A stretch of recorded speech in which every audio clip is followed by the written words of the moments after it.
I've been a beekeeper for years.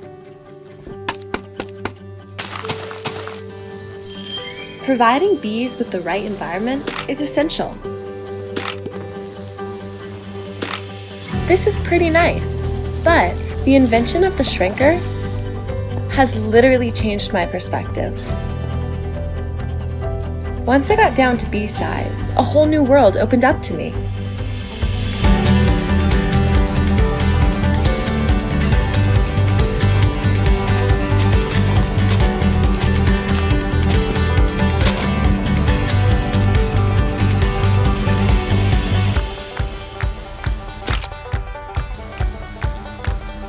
The bees sure are eager to teach.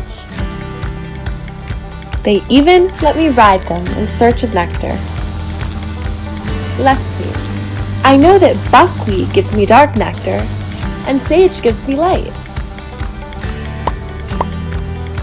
Let's use the bee wings to reduce the moisture, and that should give us different types of honey.